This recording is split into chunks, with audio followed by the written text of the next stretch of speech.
You ready? Yep. Perfect.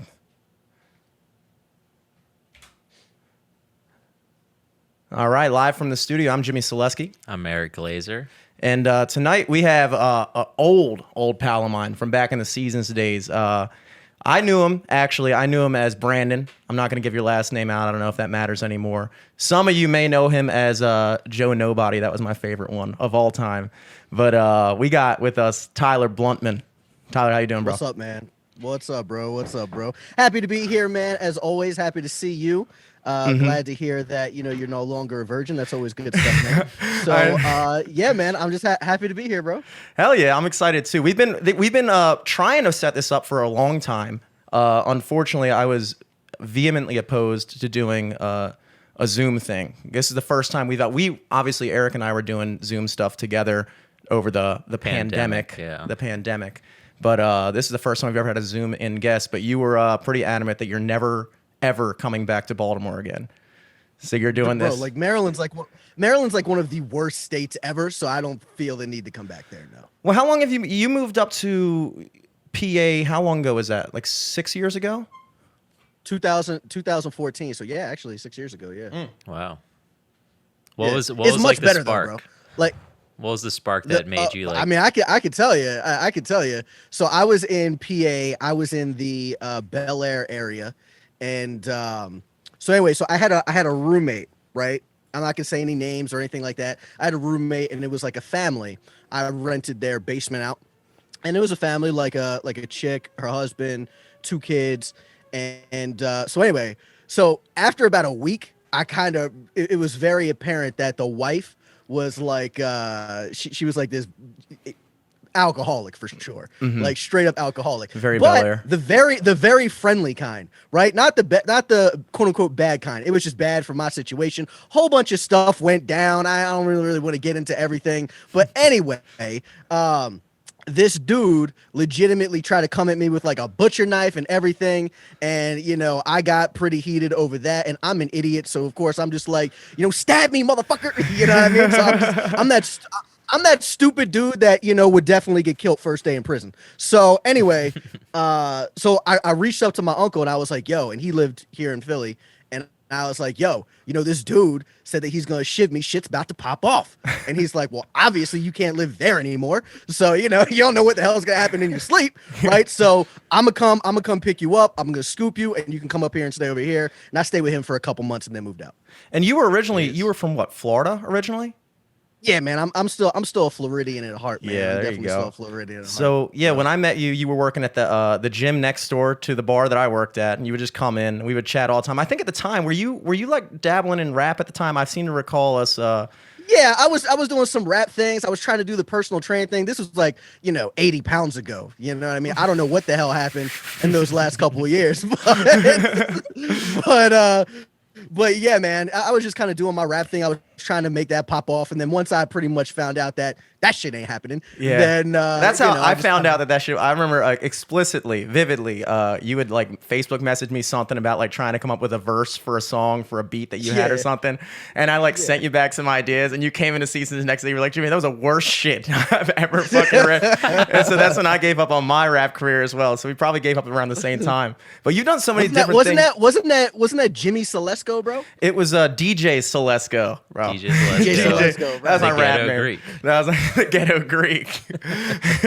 That was old school stuff. And then you moved on for a while. You were doing it was like a rap critique podcast. It was like a music critique podcast that you were doing for a while. Yeah. I remember. Yeah. I kind of got into that where I was just like, you know what?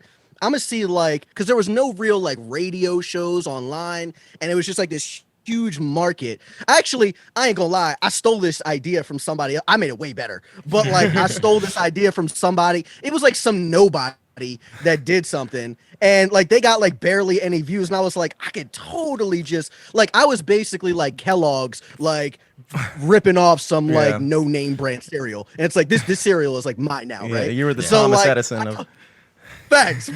So exactly, I was straight up Thomas Edison, bro. So then I took it, and then I just did like this whole radio show, man, and it really popped off. And that shit was lit. But then, so while I was doing it, I started kind of getting more into politics, and then I started putting politics into those radio shows, and then I saw how like they weren't really going for it, but my other like regular Facebook friends were getting real into the politics shit, so they were loving it, and I was like, you know what? I mean, what are my chances in pursuing this hip hop thing versus pursuing politics? I feel like it was just a much better odds for me to go the political route, and I kind of liked it more anyway. Yeah. It's So, also like more of like a tangible, visible thing. Like the people around you are getting more invested, but like the online audience that you can't see is like, all right, facts. it's not really in. And the what front of nobody your really mind. wants to facts, and what nobody really wants to say is the shit matters more. I'm sorry, I would imagine so. politics to me like matters more. So so then I just dove into politics, and that was it, bro. That's sick, dude. I recall when I first met you, you didn't really seem to be like a political guy per se. I remember we would have like tons of discussions at the bar and just talk about random. You were the first person to teach me that it was totally plausible for a 50-year-old woman to have had sex with 100 men and not be a slut. And that like opened my eyes. I was like, and then you broke it down. You're like, all right, say she, lost her virginity at 15 years old, and she's been having sex from 15 to 50, that's 35 years. You'd only need to be having sex with like 2.5 men a year to work that out. And I was like, damn, I didn't think about it that way. Yeah. So that really, you were also the first. You also said that you would rather have sex with a freaky 5 than a boring 10, which I disagreed with at the time. But as I've become more experienced, I've learned that is absolutely That true. was virgin as well. Jim. I had a lot of different opinions back then. Still the Disney fantasy. There was some. Yeah, once you really get into it, you realize there's some validity to that shit. Absolutely. So, So did Yeah, you man. kind of have like I guess you've probably, I'm assuming everybody probably always had political opinions growing up, but you're saying it wasn't really until the past year or so that you really kind of dove into it and kind of made that, I guess at this point, your identity? yeah, bro. Like, I mean, I don't know if I would say it's my identity. I would just say it's just more of like my interest. But yeah, I would definitely say that I didn't really give a shit. I never cared about politics, bro. Like the only reason why I even got into it is because, the whole Trump versus Hillary debates and shit. And I just look at Trump and I'm like, yo, that's the Apprentice motherfucker right there. And I was like, I ain't know nothing about Hillary, nothing about politics. And I was like, that shit's stupid. And my uncle at the time was like, dude, you're like 26 years old. Don't you think that you should probably have an opinion on the country? Like they are basically telling you how you have to live your life. Yeah. Like, don't you think that that's important? And I was like, yeah, I think you're spitting facts right now. Yeah. So I then got into it, and it was very apparent, like from the beginning, like it was very apparent, like I definitely wasn't no Democrat. Those motherfuckers are just liars, right? And then I was like, nah, I'm not really a Republican either. And then I was like, oh, the Libertarian Party is like that seems to be more me, and I've grown since then, and I just consider myself like a constitutional conservative now. But yeah, so. Yeah, I don't think I was ever liberal, never Democrat in my life. I just didn't know it because I never cared about politics. And you recently had like the terrible, I know you were mostly active on Facebook, and that was another very, by the way, anybody who follows me on Instagram, there, if you go back, there's a set of pictures of me when I was 21, and I was just going through my Instagram as I do every night to see how I can improve. And I realized that you were the person who shot those for me, and I was like, wow, we've had so many different I forgot touch and about go that. connections throughout the years. It's cool to just like such a kind of like adjacent person, we've kind of maintained connection. It is sweet. But you were pretty much mostly active on Facebook, and that was another thing that I remember we were DMing back and forth. I think I was trying to convince you to get an Instagram at the time, and you were trying to centralize this stuff. Actually, you did. You were the one who did that. Yeah. And it worked out, but really, I think recently, obviously, I mean, you've blown up on TikTok. I remember about 6 months ago, I was showing my brother some of your videos on YouTube. You had some stuff on YouTube that was like, 100 views, 140 views, stuff like that. My brother was just like, oh yeah, this guy's cool, blah, blah, blah. And then like randomly, I was gonna say like 2 weeks ago, Dom was like, dude, this guy, I think the black conservative guy that you were showing me the other week, like that guy has like 300,000 followers on TikTok. I was like, get the hell out of here. I looked, I was like, holy shit. It was crazy, dude. I mean, was that dude. And you were doing like, go on. I have like, just to be clear, I got about 450K now since There we go. I'm getting like 100K like a week now in the last couple of weeks. Shit is wild, bro. Yeah. But yeah, man, it totally just blew up. So you basically convinced me to get on the Instagram because I wanted Facebook to work so badly, bro.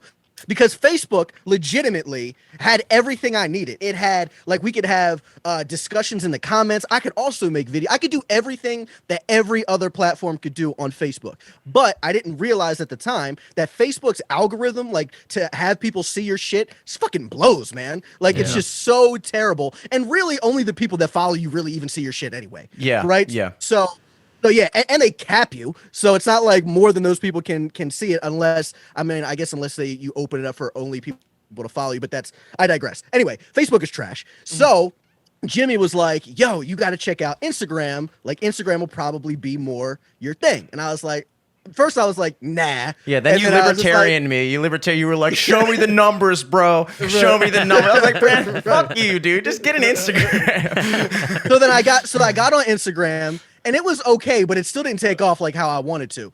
And then my man Topher, who I'm starting a podcast with him Thursday, my man Topher, I knew him on Instagram and he's a black conservative. And he was like, dude, you got to get on TikTok. I was like, TikTok? I was like, isn't that like Musically? It's like he's like, yeah. I was like, bro, that's the thing where like the fucking 12-year-olds are like shaking their ass. I don't even know if the shit's legal on there. You know what I mean? So I was like, I don't know if I should go there. Yeah. And he's like, no, bro, there's a political side that is crazily popping off right now. So I was like, all right. So then I get on, I make a couple posts and I try it out. And dude, in my first 30 days, I got 30,000 followers. I was like, this shit is wild, bro. This shit is wild. So yeah, their algorithm is just far superior. So the people that want to see your shit, see your shit. Yeah, I was actually watching earlier today, just kind of in passing, pacing around my apartment. Tristan Harris, who was I think he was the guy who produced The Social Dilemma, which is that documentary on Netflix about like how social media works and how it like targets how the algorithms work. And he was talking about how TikTok kind of like changed the game, whereas like they found that like what makes people gravitate towards certain apps is like kind of the ability to acquire followers that quickly. And when you're just starting out on Instagram, like Facebook is the best example of how at this point it's not even worth it. You know, I remember when I had a fan page back in the day for my music stuff, like I could make a post on that fan page and the people who liked the page would see it. And then over the course of time, it became this thing where like then you couldn't even get organic traffic from a business page. You had to pay for advertisement, and even that you had to pay like big money. So it was really like not even worth it for a small budget company or anybody to do something. And I guess Facebook owns Instagram, right? So I mean they're kind of in the same ballpark. Yeah. I mean Instagram ads, paid advertisements, everything like that. It's never been worth it. The most success we ever had was our secret Instagram bot. But like TikTok kind of flipped it up where they really opened the gates for people to just be seen, you know? And I think obviously that's played out for you. It's played out for Eric's brother is popping off on TikTok. My brother's popping off on TikTok. Like my boss is popping off on TikTok. Are they on the political side or what are they doing? My brother's more of like wholesome TikTok. My boss does like comedy.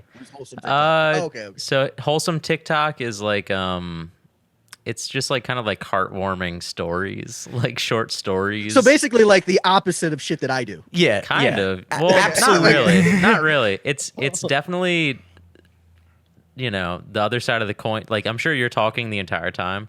He doesn't even speak in his video. It's all like he does a lot of like the trends and stuff, like the memes kind of trends and stuff. I don't know. The things that blew up were like the pizza delivery guy thing where he basically like befriended his pizza delivery guy through like a series of like 6 TikToks, and like each of them got at least 1 million views or more. And the pizza guy was my brother. Yeah. The pizza guy was my brother, so they made up this story about how they didn't. They didn't make it up. they didn't make it up. The pizza guy is not my. I made that up actually. Now I'm saying it. But that's wild though, dude. If you're getting like 1 million views, that's crazy good. And my brother gets political from time to time. He doesn't get like overtly political. Like he doesn't like do what you do, where he just like talks. He makes like kind of like joking TikToks, which is another thing that I feel like on TikTok there does seem to be a pretty large conservative presence. It doesn't seem like they're like, you know, it seems like it's pretty active on there, that a lot of people are kind of gravitating towards that. Yeah, I think conservatives were really the first ones to really get on there and start taking shit over, because I'm part of the conservative. There's different like hype houses on there, which are basically just political groups of just a bunch of different individual creators that form like their Justice League or whatever. Are right? you in the Black So, conservative hype house? I am not in the Black conservative. Him, hype Thomas house. Sowell, We should- Larry Elder. We should exactly, bro. Get Ben Carson in that motherfucker. Oh, yeah. But Giving everyone but cover. yeah, so like I'm in like the conservative hype house, and we're the largest. We have like 1.5 million followers on there as a group. Yeah, and the second one, like the second largest, I think is like the Republican hype house, and they don't even have 1 million yet. Yeah, so none of like the liberal or leftist side. Dude, you know what's so fucking funny is that, so you know how like leftists, like when we call like radical liberals leftists, it's really coined as like a fucking insult, right? And so they've taken this and they say that they're leftist. They don't even realize that it was like legitimately an insult. They're like, no, I'm totally like a leftist. Yeah. And I'm just like, first of all, you shouldn't call yourself a leftist, Yeah. right? Second of all, that's not a fucking ideology. That's that's so broad. Like to me, if you believe in abortion up until 9 months, yet you have every other, I don't know, moderate view, but you believe that abortion's up to 9 months, you're a fucking leftist to me. Like that's a radically liberal ideal that's fucking insane. Yeah, Is but that even possible in any state though? Yeah, New York. New York. Yeah, Okay. 100%. Yeah. Well, what's Bro, they your even tried- limit? Because it doesn't sound like from your argument that you're against abortion. Conception, bro. There is no limit. There is like you get no abortions. I want abortion to be 100% illegal, and Really? I want women and doctors to be charged to the fullest extent of the law. now Interesting. I consider myself a conservative leaning person for sure.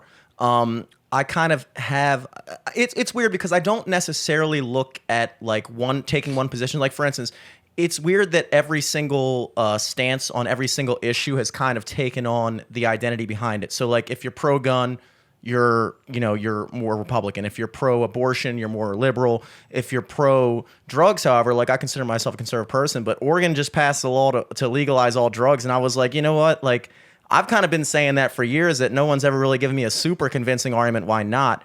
And I guess you could consider that a liberal take, but it's weird when you look at it that way, because a libertarian like yourself, and I guess I would probably identify mostly as a libertarian as well, is all about kind of the government stepping out of things. And then when it comes to drugs, it seems like, and also with the abortion and gun debate, it's kind of like a converse of itself, because a lot of the same people that say, illegalizing abortions is not going to stop people from getting abortions. It's just gonna force them into illegal unsafe avenues to get it. conditions. But I then say more abortions back alley and more abortions guns. would yeah. But then in the same way, if you ask that same person and be like, okay, can you carry that argument over to guns, perhaps? Can we talk about how if you just ban guns or make certain guns illegal, that it's not necessarily going to stop anybody from acquiring those guns? It's just going to force them through illegal avenues that are harder to track, that are, harder to regulate, and all those other things. And it's weird because the kind of division that we have in this country between the right and the left doesn't allow everybody to look at every single issue on its own merit. And instead they kind of take sides. Like, I'm a conservative, I'm pro-gun, I'm anti-abortion, I'm anti-drugs, I'm against illegal immigration, all these other things. When I feel like, obviously you identify as a libertarian person, I think abortion is probably hold on. I gotta correct you because you said that for the second time. Okay. So I would say that I would say a lot of conservatives or Republicans would consider me a libertarian. I would say some libertarians consider me a libertarian. I have libertarian idea, but I just identify as a constitutionalist. Okay, cool. You're gonna get the Libertarian Party in here after me, bro. You're not a real libertarian. So, I don't think I'm they're just listening. a constitutionalist, bro. Now, most of the videos, one of my favorite things you do, first of all, my brother, the video that my brother showed me was the one you do where like convincing liberals to support crazy shit. I thought that was hilarious, where you were just was that on Omegle as well? That you were doing that? Yeah. So I'm doing it on there, and I would get on there, and everyone was like, so it was starting to pop off on TikTok. People were doing like these Omegle debates, and I was like, I mean, first of all, most of them are fairly young, but it seemed to be kind of funny, and I used to be so against debating or even conversing with people that are under the age of 18 because I was like, you probably don't know shit, and Yeah. second, I was just like, it's a waste of my time. You can't vote anyway, Yeah. but then I was like, well, shit. You're going to be eligible to vote at 18. So if you don't learn shit quick, like you're going to go into the voting booth not knowing shit. So I was like, okay, so it probably does actually make more sense to try and educate people that are 15, 16, and 17. And so you're anyway, educating the public one Omegle user at a time. I love that. Yeah. I didn't even know Yeah, anybody was on facts. Omegle anymore. I thought it was just dudes jerking off to each other. Do you start off with your dick out and then you be like, come- listen, Obama was bad. So most of those dudes, bro, first of all, those dudes are straight pedos, bro. And let me tell you why, is because when you go into Omegle, bro, there is legitimately a section that you could click that says 18 plus only. So if these motherfuckers, it's right beside the normal one. So if you want to go ahead and get on there and straight up jerk off on there, okay, whatever, go to the 18 plus. The fact that you are making the conscious decision to go into this other open like platform to where there are clearly children in there, you're a fucking pedo, bro. Have you Like, ever that is what- explained that to a person jerking off? Have you ever like cracked Once- up? one- Has once- that been a TikTok yet? Debating know the what- right you to know what, beat next off time- online. Because I feel like that would be worthwhile. Bro, so you know what? Next time that comes across, you know what? I'm just gonna sit down. I was like, you know what? Let's have a conversation, guy. Put your dick away. Maybe put your shit away. Let's Yeah, have he a conversation. unblurs 20 seconds into the video. I personally think that would, I mean, if you were able to do that, like if you were able to like blur that out and put that on TikTok, like arguing with it, I think that would take off. And I don't know much about viral videos. I've never had a video go viral. I feel like it would go viral for a day, and then I would just get permanently banned like Alex Jones on all platforms. You just gotta blur it out. I don't know, man. I don't know. But anyway, but what you were asking about the Omegle debate. So yeah, so I got on there and I started coming up with just random shit. I was like, yo, let's just try and convince liberals to support some stupid shit because like their ideology mostly is just retarded anyway. So dude, did you see, I don't know if you got to see the video where the fetal burgers, like the fetus burgers, did you see that shit? I saw that as a caption. The one I watched all the way through was the abortion one where the chick was crying the whole time, and I think she was a British chick, it sounded like. And then I also watched that one wasn't even convincing her. That was just like a straight up debate. That was like a real debate. And then there But, was like, convincing white liberals that black people should be allowed to own white people. That was another one that Okay. So like legitimately, I come up with this idea. It was like, yo, I'm gonna convince a liberal to support putting dead fetuses, scrambled fetuses, in with ground beef and give it to homeless people, and the homeless people are unknowingly going to be eating it because of social stigmas. So they can't. So these food places can't release that information to the public because it's a stigma. Dude, she straight up was like, look, that sounds gross, but honestly, I mean, if it's going to be wasteful and, if it is nutritious, I came up with this bullshit. I was like, yeah, it's been found to be nutritious. Like, don't you think? Did she that we think it should was do like that? animal fetuses, or did you No, straight up say human like babies, bro. babies? Human babies. Aborted fetus. Yeah, human babies, bro. And she was just like, yeah, like basically don't waste it. And I was like, oh, okay, cool. And then after, I'm just straight up like, yo, this generation is it's it. This generation is what ends us. when they say that the world is going to end in 12 years, it's not because of climate change. It's because of this fucking generation. Like, they are going to end us. Well, in regards to that one to me is like just way out there, and you gotta wonder what the hell that person was thinking or what they were on when they. I mean, to be fair, if I came across you on Omegle without knowing anything and you started coming at me with shit like that, I would think it was a joke and just play along. Like, Bro, she was not thinking it was a joke. She was even explaining, like trying to rationalize like why it makes sense. She even asked me in the beginning, it's like, well, what do you think about it? Like, she wanted like my validation first before she could even say it, because she clearly wanted to say yeah, but she knew that it was kind of weird. She's like, but I mean, what do you think first? Because I kind of have an idea, but like, can you tell me first? I think obviously, definitely the abortion arguments, I think, are the ones that have caught on the most. That's the one that I've seen the most of. And in my opinion, I think that, well, I think this is the case for every conversation these days, but especially with abortion, I think you have to have, like, for me, like, my personal stance is that I also believe that life begins at conception. I do. I don't really necessarily know of any other way to define life, its beginning and end, other than to say it begins at conception and ends when you die. And I think that when you try to moralize or rationalize some other definition of life, it becomes kind of shady, and it kind of crosses over into like, now you're just kind of putting your own morality on it. Well, now I want to say 1 month, 2 months, 3 months, 4 months. And it does seem like over the course of time, for me, I would generally support abortion up until the first trimester. But that's not because I don't believe that life begins at after the first trimester. It's because I'm willing to attribute a certain moral value to that and say, okay, it is a life, but I'm honest enough to just admit that I'm okay with aborting a life before 3 months. And I think a lot of people aren't okay with that. Why do you think that? Well, I think there's certain. I think that one. I'm going to tell you. I feel like you fucked up bringing this abortion thing up. But go ahead. I don't know. I agree with Jimmy, because it's at the same time you could say like, hey, cancer hold on, it grew real quick, itself inside of you, and I don't Eric, think you have the real right quick, to take man, it out of you. Yeah, but Eric, before your thing, I'm asking Jimmy specifically just because he brought up that point. Why do you think that? I think that there are values that we can either acknowledge or not acknowledge, moral values that we attribute to life. For instance, and I'm not going where you think I might be going with this, but we actually had a debate, not a debate, but a question that a couple of viewers answered last week, which was, if you are an ambulance driver and you pick up somebody that was shot to death, or not shot to death, but is dying in the ambulance, and then while you're driving away, you accidentally hit another person with your ambulance, does the ambulance driver stop and help the other person, or do they keep going to take the person who's already in danger for their life, call another ambulance? Like, what do you do? At a certain point, you have to say, and one of the things that I was thinking was, well, at that point, you'd have to look at, okay, was the person that was shot to death, was that, if you picked up a 75-year-old man that was shot and dying in the ambulance, but then you ran over a 6-year-old kid on the way to the hospital, my mind would go to, well, you gotta go help that 6-year-old kid.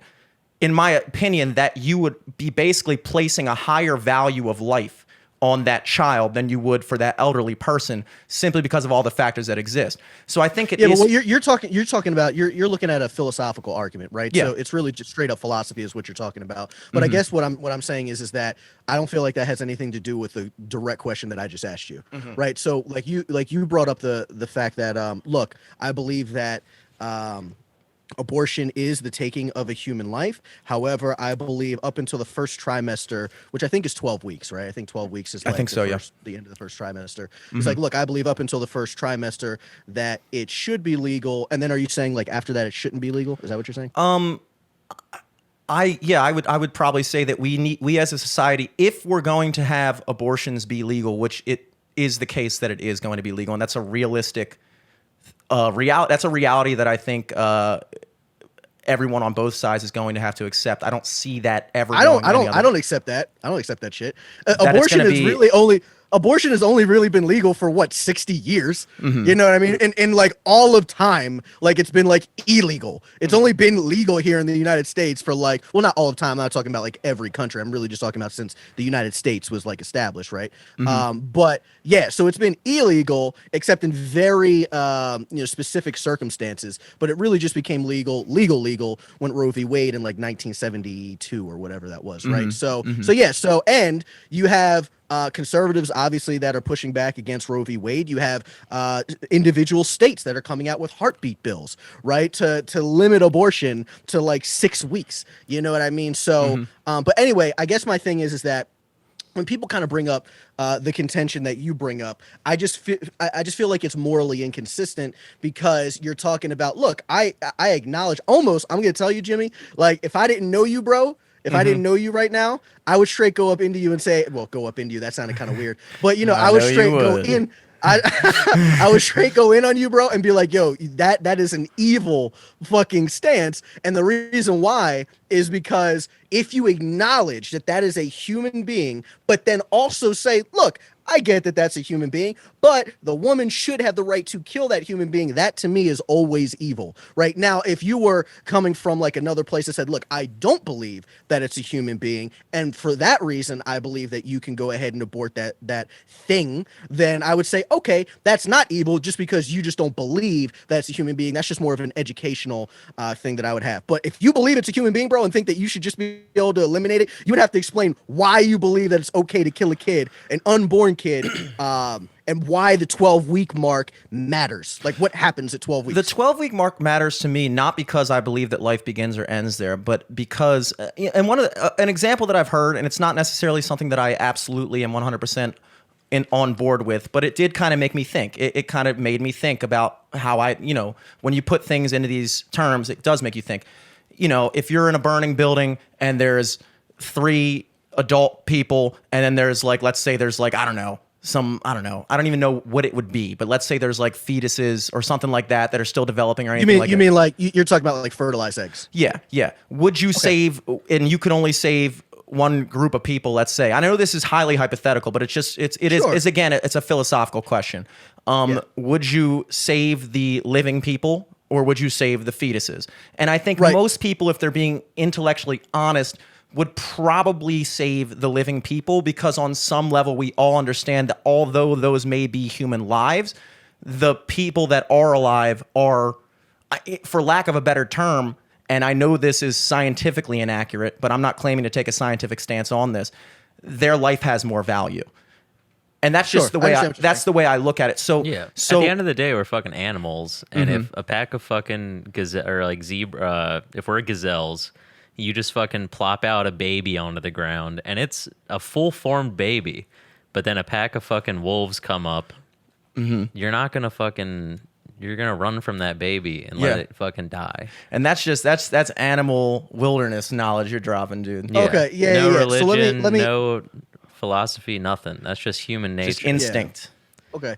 So let me go ahead and kind of talk about this whole thing. So yeah, this has come up before where you're like, okay, well, would you save these 3 adults, or sometimes with people, it's a 5-year-old child versus 100 fertilized eggs. If you're really pro-life, you should save the 100 fertilized eggs because they're all alive. It's 100 versus 1 child. You know what I mean? And that's just not the way that it is. So for one, just because you're pro-life doesn't mean that you aren't practical for one. So fertilized eggs, they haven't even been implanted yet, right? They could miscarry. We have no idea what's going to happen there. This is an actual 5-year-old child. So it's just a different stage of human life, right? And here's the biggest part of this hypothetical is you're being forced to choose, right? It's different, like if you're not being forced, but if you're forced to choose between these 3 adults and these 100 fertilized eggs, obviously you're going to choose these 3 adults because these fertilized eggs, again, we don't know if they're going to miscarry. It's in a completely different stage of human life. Just the same way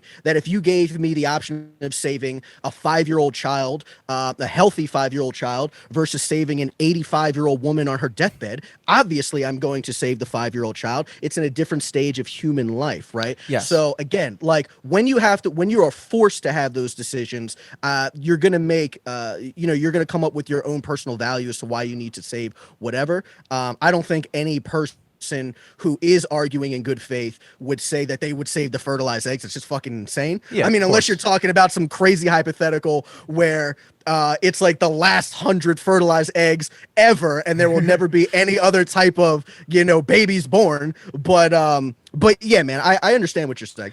Yeah, it all comes down to, like you were saying, stages of human life. And I think everybody on some level acknowledges that different stages of life have different values. I mean, like you said, between the fetus and the 5-year-old and the 80-year-old, they all have different values. So when I'm testing these arguments, to be clear, they have different values to you as an individual. Yes, exactly. And all of value is based off of a personal view. Like for instance, like if I have a virus, for instance, if I have coronavirus, it's beneficial to the virus to do certain things in my body that aren't necessarily beneficial to me. And so when I say, oh, this virus is bad, or oh, this bacteria eating away at my blood cells is bad, that's because I'm attributing my own stance in the universe and what's beneficial or bad for me versus what's beneficial or bad for the bacteria or whatever. If a wolf chases me down in the woods and catches me and drags me back to his pack to eat,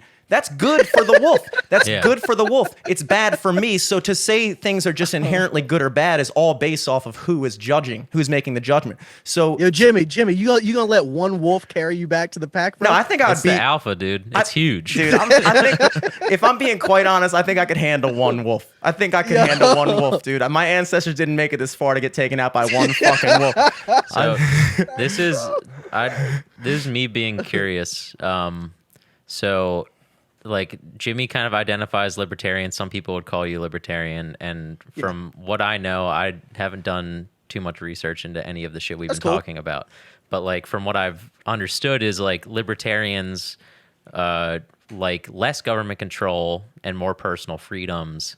So I never understood why abortion doesn't fall more in their alley. It's not like no, I don't want the government telling me I can't have an abortion because my wife's 8 months pregnant, the baby's about to die, and if she keeps it and gives birth, she's gonna die. So like she needs to get an abortion. And then also, I think you refer to yourself as like a constitutionalist, and it's like, okay, so Roe v. Wade, it's in there, right? Or no? It was a Supreme Court judgment. Yeah, Roe v. Wade isn't part of the Constitution. Yeah, okay. that was, I guess, people on the constitutional side say that ruling was unconstitutional. I'm imagining. Correct. We say it's unconstitutional. Yes. Anyway. Okay. But also in the disregarding any of that, like it's already like in place. It's been in place your entire life. It's all you've ever known. So. Sure. I don't know why pushing for, they always say the grass is greener on the other side, and it's like, okay, great. Like, we get rid of this thing that a majority of people think is evil, or not a majority, but like a percentage of people think is evil. A plurality.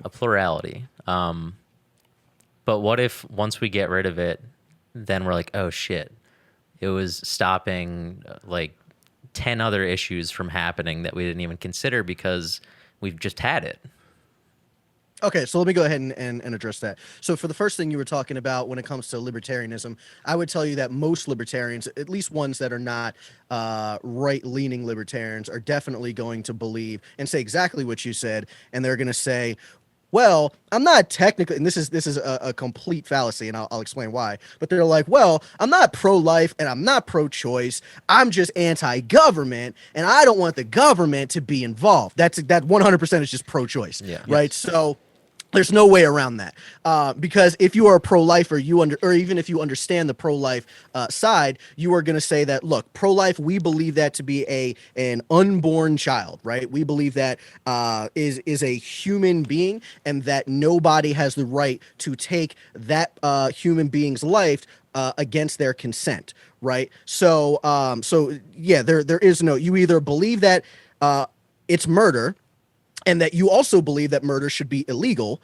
right? So like murder is illegal and it should be. So, okay, so if you believe that murder should be illegal and you believe that that is a human being and it is murder, then it should be illegal, right? So they're really just trying to use it as some type of like neutral ground, which it doesn't. You're either pro-choice and you don't believe it's a human being and it shouldn't be and it's not murder, or you do believe that it's a human being and it is murder. That's it. Yes. So the second thing that you were saying was, I'm sorry, what was the second thing you said?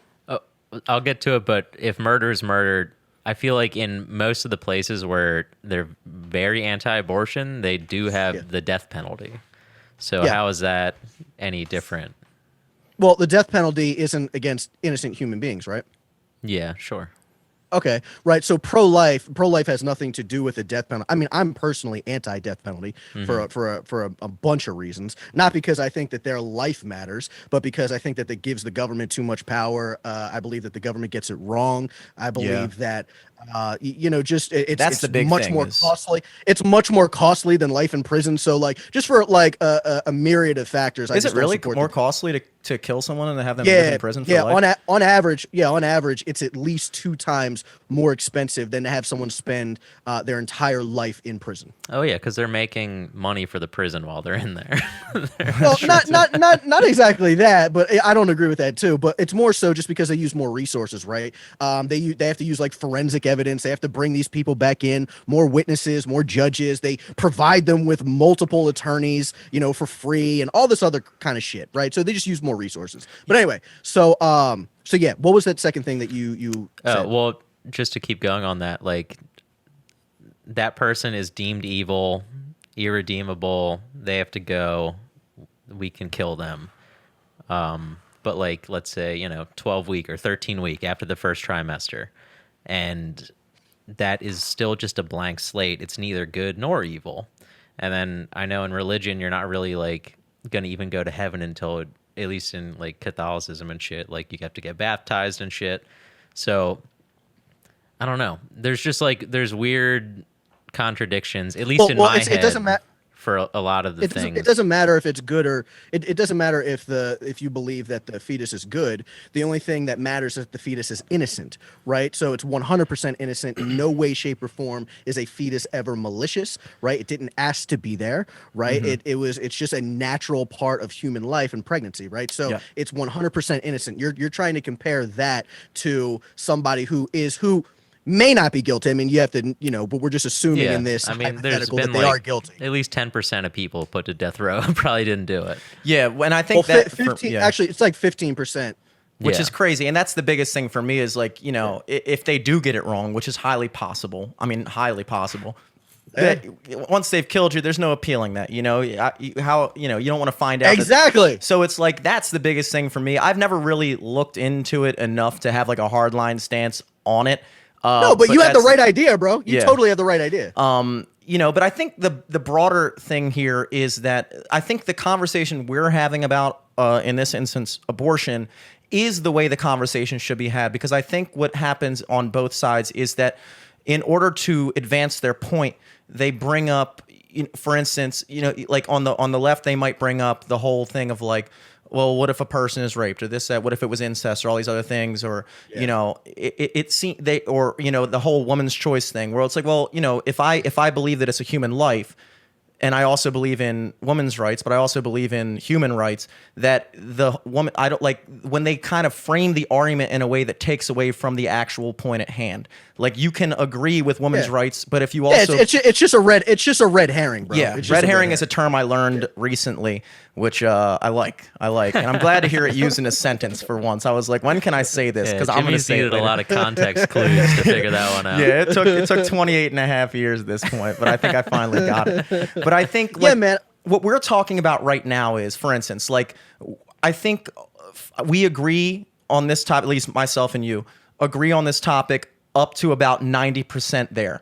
And I think the only disagreement we have is a philosophical one, because I, unlike a lot of people that would be quote unquote pro-choice, am willing to acknowledge what is actually happening. And I think what happens is that in an effort to justify a pro-choice position, a lot of people take on an anti-science viewpoint on human life so that they don't have to feel like what they're doing is actually bad.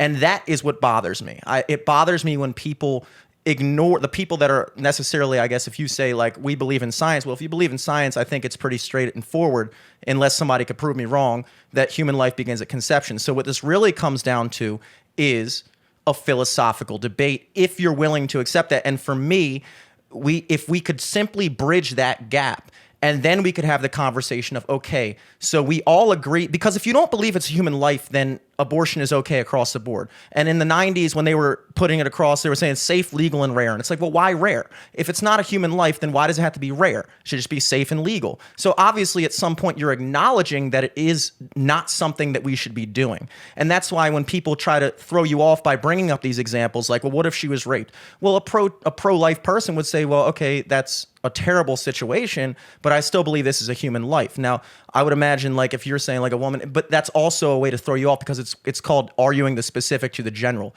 You're taking an isolated circumstance and posing it as the main thing, which I understand because you are taking the argument to its limits to test it. Right. What is your stance on that kind of stuff? Like if it was rape or something like that, how do you feel about that? Yeah.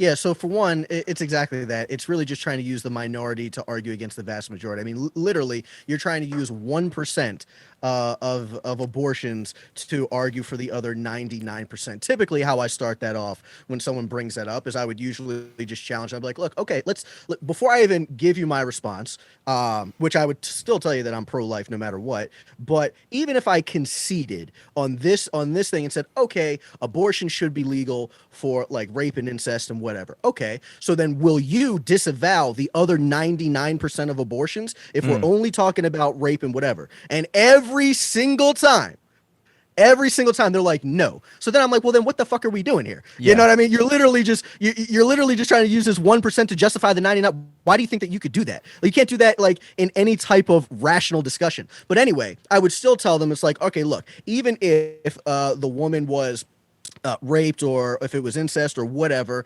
the circumstance of conception does not change my belief that is still a human being, right? Your emotional feelings, your whatever, while terrible, it's very hard to go through those things. I'm sure of it. Like, but nothing that you can say would supersede your kid's right to life. Nothing. There's not one circumstance. I hear you. And you know what? I don't like I said, I agree with you about 95%. And I think this is the way this conversation needs to be had. And I think that there's a lot of people on both sides that don't have an interest in this conversation happening like this because it takes away from their agendas on either way. And I think that when you get into things like specifically to abortion, and we can kind of like end this and kind of move on to the next thing. Yeah. But but I think when you're talking about like things like abortion, even things like racism and shit like that, I feel like these are quote unquote highly triggering topics. Yes. And it takes a lot, especially if you're on the political left side. It takes a lot to not get triggered and to have like a discussion, because you have those people that'll say no uterus, no opinion. So your opinion is just invalid. And it's like, oh, I didn't know that every fucking woman that had a uterus was a fucking scientist. Yeah. I didn't know that. You know what I mean? It's like, and you have those people, and then you have people that talk about racism. Oh, well, if you're not black, you wouldn't know how it is. You can't talk about it. It's like, well, I know statistics, motherfucker. You know what I mean? Yeah. Like, you know what I'm saying? So it's all that they're doing is just trying to invalidate you so that they don't have to have that conversation because they refuse to admit it. Dude, real quick, and I'll end this. Last night, I think it was last night, I was on Omegle and I was talking about, it wasn't abortion, it was about Donald Trump. And this chick who is pro-LGBT, she's part of the LGBT and all this, she says that she's a Biden settler and she voted for Biden. I start going into it and figuring out, okay, well, why did you vote for Biden? And she offers up all this information without even me having to dig into it. She says, well, I'm settling for Biden. I don't even really like him because of this, the 1994 crime bill. He's anti-LGBT and all these other, he's done things like against minorities and so on and so forth. And I'm like, okay, so let's take this on the President Trump side. President Trump has done things to benefit minorities. He has like always supported LGBT, even in his personal life. He's been on record saying, it's like, look, I'm not going to do it, dude. But like, if other people want to do it, like, that's fine with me. Like, they can do whatever they want. Yeah. You know what I mean? So like all of these things. And so I was like, okay, look, every single thing that you just talked about that you don't like for Biden, Trump is like pro those things. So even if you are a liberal, right, don't you like, just based on your own circumstances, wouldn't it have made more sense to vote for Trump? And she's looking and she's like, I mean, and she doesn't want to answer, right? Yeah. So then I'm like, okay, so are you not going to answer? Like, I just overcame all those objections. Are you just refusing to answer my question? And she's like, yeah, I'm refusing to answer. And I'm like, bro, you don't even want to admit for what? You're trying to cling on to this thing for no fucking reason. For like what? Just because you would vote for somebody that maybe your friends don't like? It's like, look, this is what you support. You know what I mean? But you just refuse to admit it. So like they just don't want to admit when they're wrong, bro. It's just they just argue in bad faith, bro. Well, it is difficult, and you know, no one likes being wrong, but being wrong is a necessary thing in order to grow. Like the amount of debates that I've been in, where like, first of all, not many people are candid enough to, in the heat of a debate, admit when they're wrong. They'll usually facts.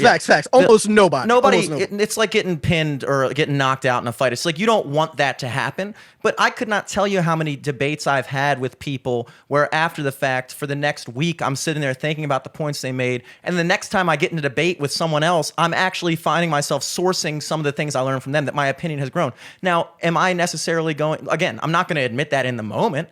No one wants to be like, oh, dude, I'm a fucking idiot. You're right. I'm wrong. You know, which is honestly probably the best thing you could do. But you know, we all have a little too much pride for that. I would say most people when you get into things like that, and that's happened to me maybe once. I can't even recall. I'm not saying I'm the best debater, but you know, I'm fairly knowledgeable. When I debate a topic, I'm pretty well researched on it. But there have been, I guess, a couple instances, I'm sure, to where you know, if something's brought up that I maybe don't know about, or it seems to be like a fair contention, I'd usually just, you know, allude to like, look, I'm unaware of that. You know what I mean? I would have to do obviously my own research on it. Like our Instagram debate. Like what? When we were debating whether or not you should get an Instagram. Oh yeah, like right. Perfect example. You know, I'd have to do my own research on that, but then honestly, when I'm on the other side of the coin, you know what I mean? And like they say that shit, I'm typically like, well, look, we are having like a debate, right? So assuming in the hypothetical that I'm right, yeah. You know, what do you think? Which everyone does think they're right, you know, so it's a hard jump to. Now you touched People just have to have more discussions like this, man. Absolutely. Now you touched upon another thing that I definitely wanted to get into, which is another thing, because again, you said about the whole no uterus, no opinion, where a lot of people are kind of pushed out of the conversation based off of the realities of who they are. Like, I'm a man, in many people's eyes, all three of us being men, having a conversation like this about abortion is just completely, you know, it doesn't count. It doesn't matter. We shouldn't be having this conversation. We're not. I'm actually kind of offended that you're just assuming my gender.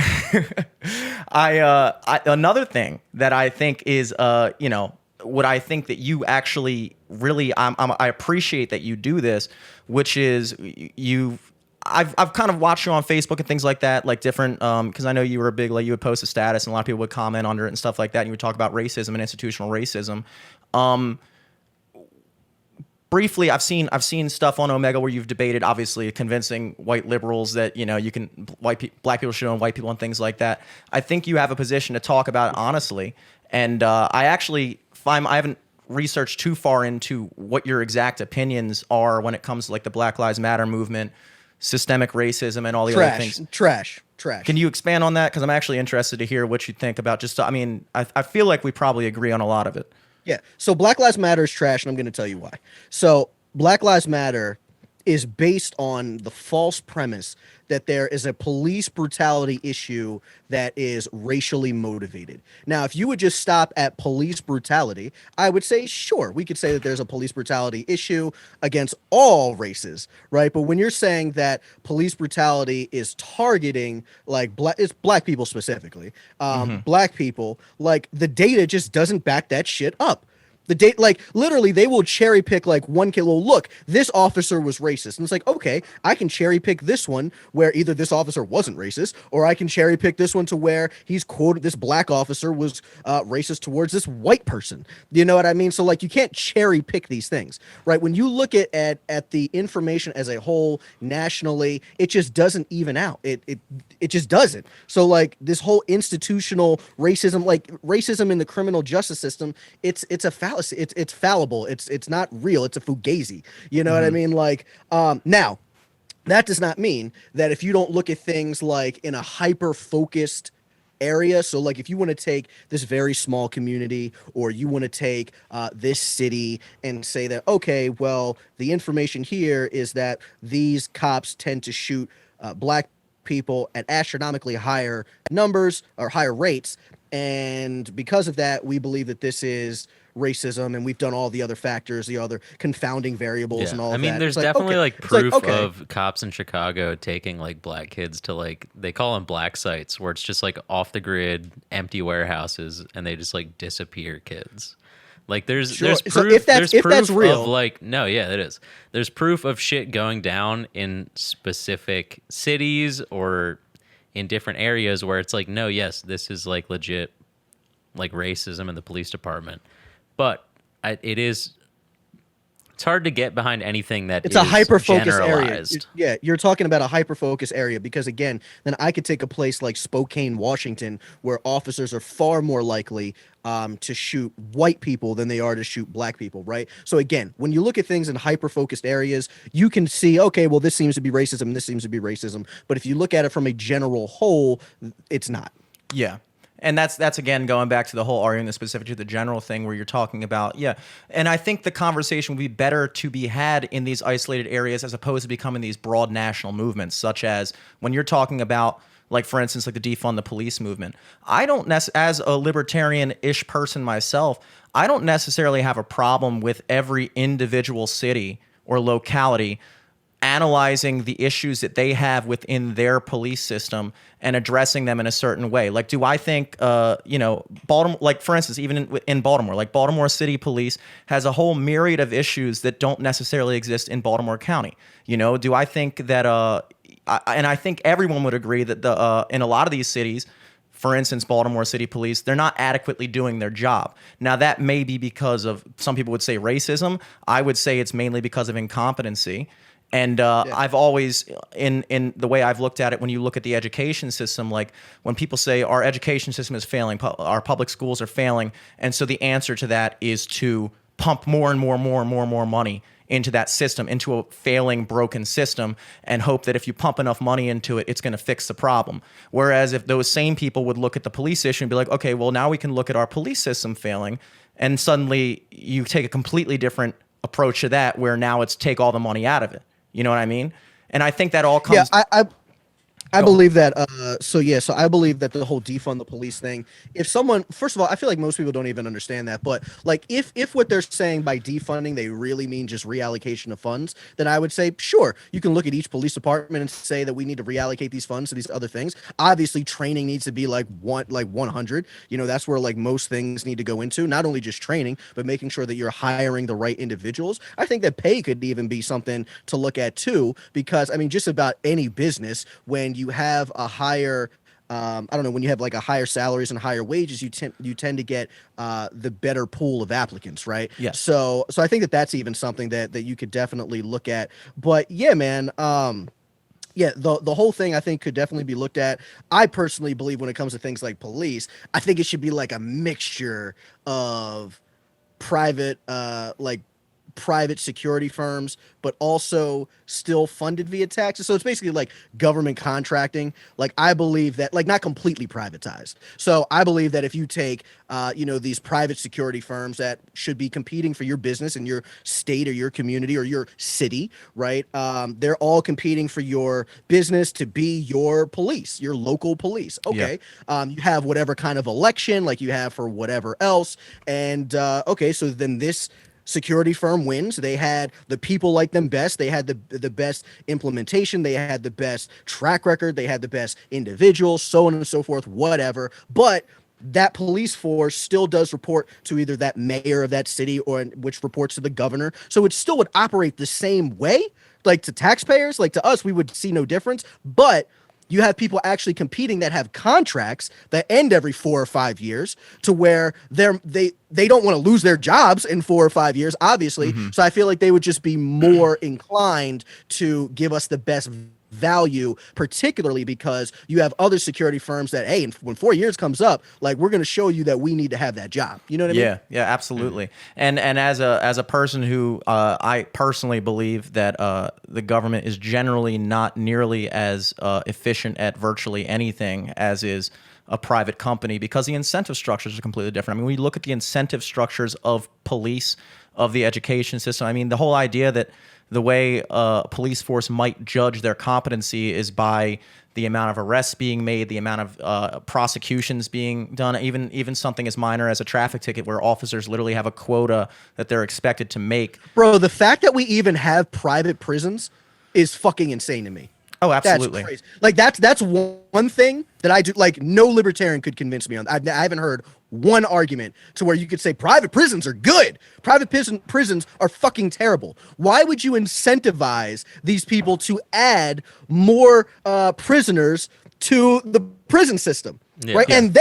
And then not only that, but then involuntarily force them to it's just slavery. It's modern day slavery. Involuntarily force them to you know how these companies usually come out to prisons or whatever, and they get really cheap labor and they pay them cents on the dollar. You know what I mean? It's like it's literal servitude, bro. Like it's slavery. Absolutely. And I think the most dangerous thing is not necessarily a completely public institution and not necessarily completely private, but it is that weird marriage of private with public that seems to be doing the worst thing, in my opinion. When you have private companies that are operating off of public incentives, where they're actually able to manipulate the public process to make more gains themselves. For instance, the best example that's terrible, bro. Yeah, that's terrible. The best example I can think of that is, with college education, the student loans process. The problem with that is the reason, and healthcare as well. And you've seen the price skyrocket in college education. You've seen the price skyrocket in healthcare because you actually have this weird marriage of private insurance companies being able to send bills to a government institution where they're able to jack it up the same way they did with college, where, okay, well, now I have the government basically backing any single loan I give out. So I'm going to jack up the price because now people can take out loans for whatever amount they want to take out. Now an insurance company, a hospital can charge whatever the hell they want for a CAT scan, and the government's going to pay for it. And so now you have private institutions gaming the public system to benefit themselves. And I think that's the worst thing. But it's so difficult because you almost have to have a weird compromise there, because completely private and completely public are not great either. The issues are very complex. Yeah, I agree. I definitely agree. I think that the system in general is pretty fucked, man. But we just got to navigate towards what, I don't know, just what has the most liberty, what has the least. I always believe that what's going to be the best way of doing most things, maybe not all, but most things, is usually going to be less government involvement. However, in certain circumstances, like when I'm talking about prisons, at that point, I probably think that the government is probably going to be better, or at least it less incentivizes private people from going ahead and locking motherfuckers up. So but yeah, man, I totally understand what you're saying. Government just fucking blows, bro. Yeah, I'm kind of with you. I'm kind of with you on that. Now, obviously, we talked about it on the phone a little earlier. I did want to get into the election a little bit. Obviously, I feel like we would be remiss to not talk about it. Now, you have said plenty of times you're not a Trump supporter, so I'm assuming you didn't vote for Trump in the election. I did not. But I'm interested to hear what your take on everything that's going on right now is about. You go Kanye? I did not vote Kanye. Why are you saying that, man? Racist. Because I'm that was black, the only bro? other viable candidate. Well, he could have No, voted for man. the Libertarian too, Joe Jorgensen. Yeah, Kanye was not he was not good, man. I mean, Kanye legitimately, dude, he's one of my favorite rappers of all time. If I ever met him in person, I would geek out like, oh my God, Kanye. You know what I mean? Yeah. And he may have been able to sway me if he was like, I'll give you some free Yeezys if you vote for me. But like, Now that's racist.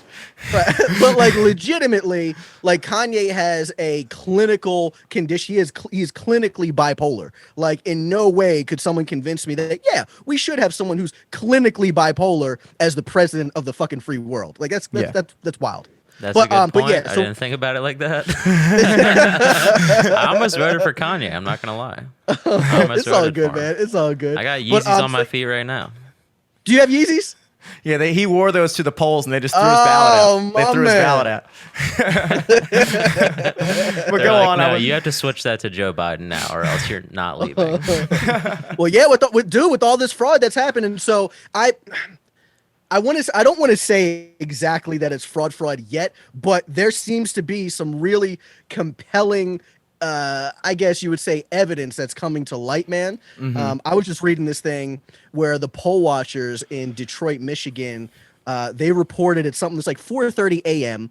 They reported that tens of thousands of ballots were brought in from out of state. Not only that, they were brought through like the back door instead of the front door. And the poll watchers were like, "Well, that's fucking weird. Why are you bringing it through? Like, this is the only set that's coming in through like this back entrance." So it's like, well, that's weird. It's like and they're not only trying to be that, sketchy. yeah, not only that, and then like when the watchers like went in and checked it, they saw that they all appeared to be Biden, and there were tens of thousands. Also, another thing in like Detroit, where this woman, she was one of the poll watchers. I think she's even one of the like a prominent person there in that area.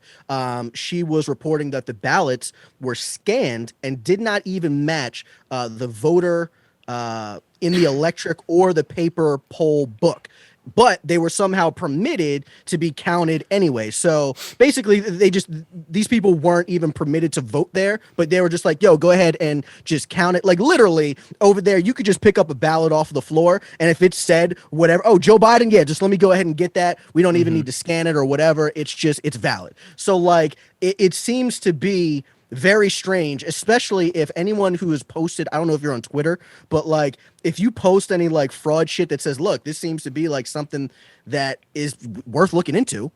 Not saying it's true or not, but it's worth looking into. Twitter is just silencing everything, and they're saying that these claims are being disputed, and they'll like give you this generic webpage that they link you to, and the only thing that it says is that voter fraud is rare in the United States. That's the only thing it says. Yeah, and it's like, well, yeah, motherfucker, we agree that the shit is rare, and because of that, that's why this is a story.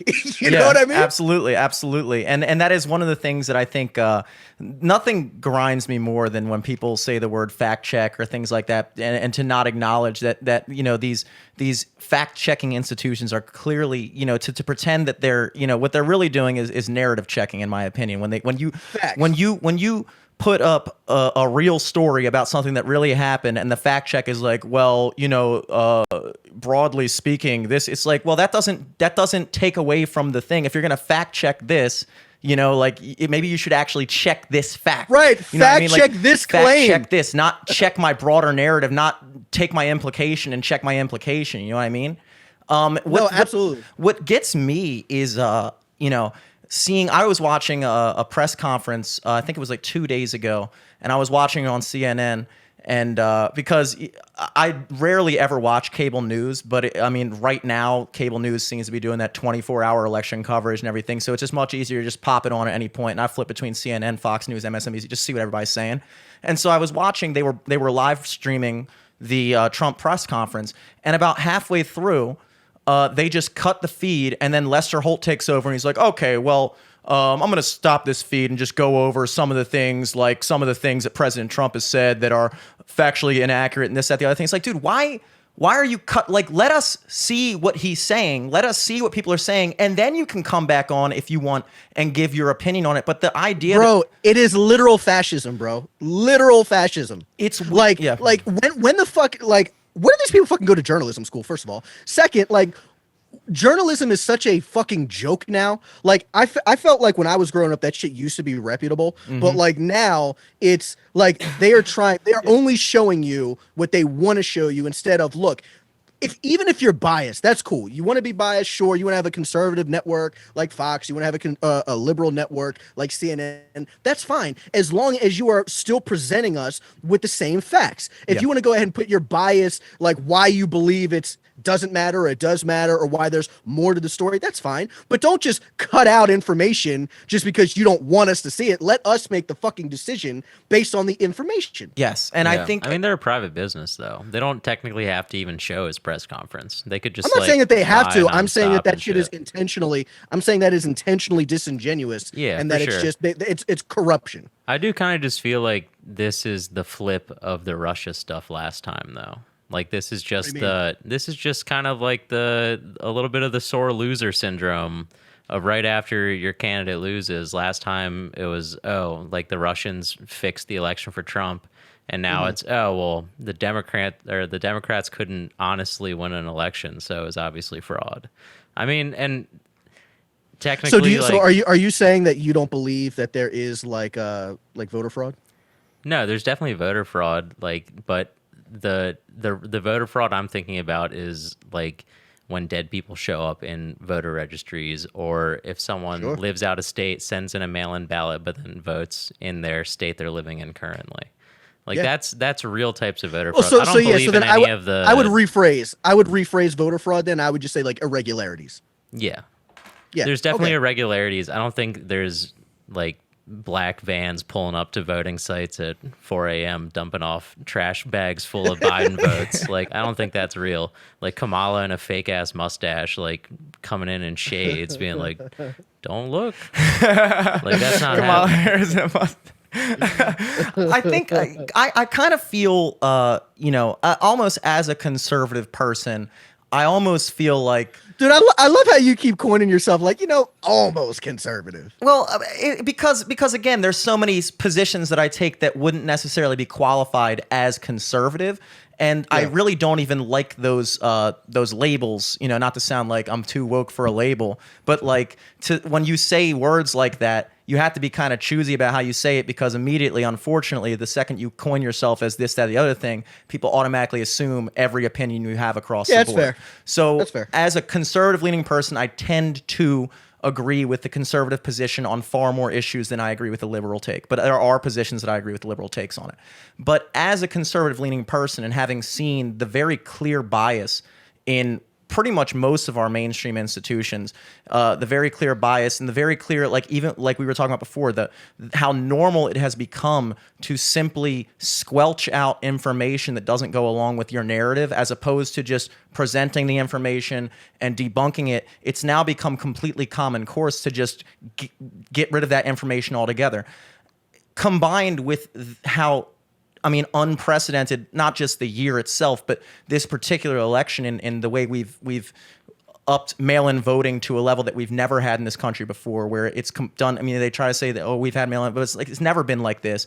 And all these other quote-unquote irregularities existing within the election, I don't necessarily think it's out of bounds to question the validity. And also, I think most Republicans, conservatives, what have you, would be very willing to accept the results of the election if after the election is audited and it is found to be a fair and free election. Absolutely. Absolutely. And also, it would be the best thing for the public in this time to actually look into it and verify it, as opposed to pretending it's not a possibility at all. Because what you're running, if the election was free and fair, no one should be opposing an audit. If anything, you'd want the election to be certified correctly.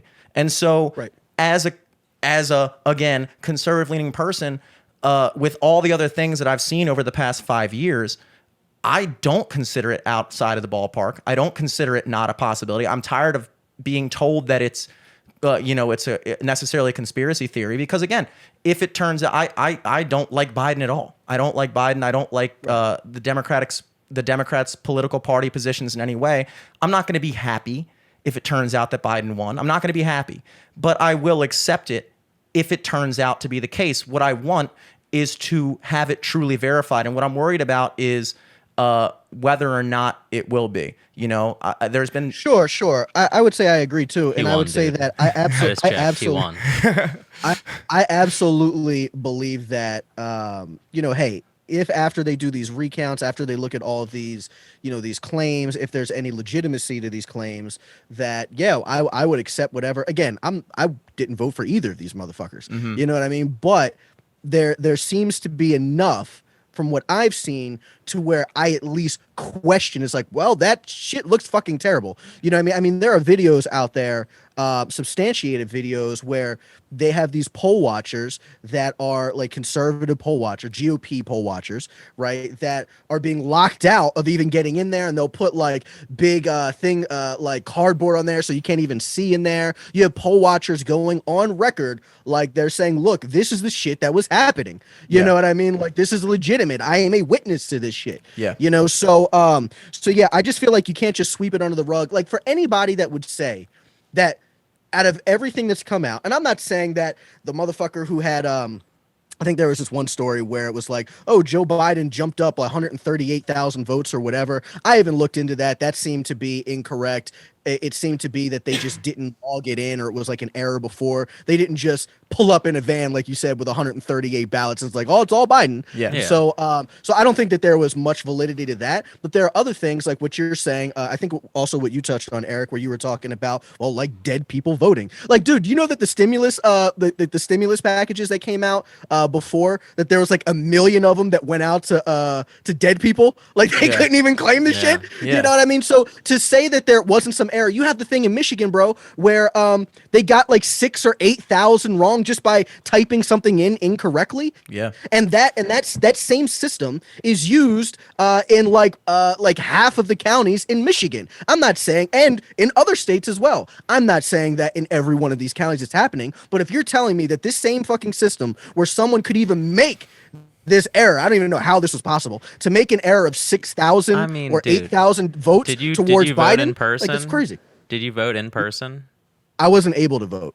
Okay, so I voted. Yeah, in I'm person. pretty upset about it. I voted in person every time my entire life, and if you've ever voted in person, you'll know that every polling place is run by like 10 people 65 and up. Yeah, absolutely. And over the last 10 years, they've forced most polling places to go all electronic with computers.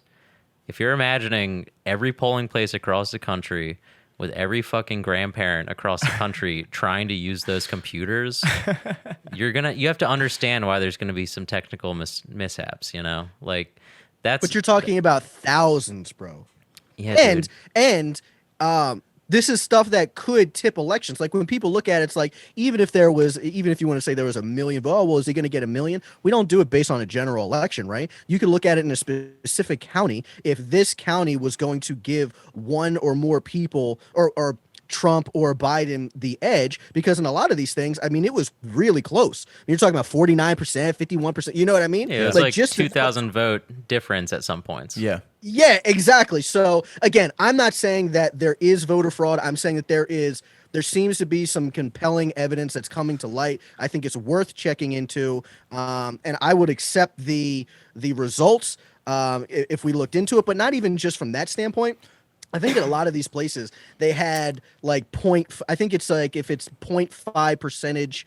Yeah, it varies state to state, but it's like some are within 1%, some are within 0.5, and it's an automatic recount. Yeah, in a lot of exactly. These, So in a lot of these states, I mean, I think. Well, hold on. One thing that I want to say, and I just want to. In this, I have this isn't really evidence. It's just like a thought that I want your guys' opinion on.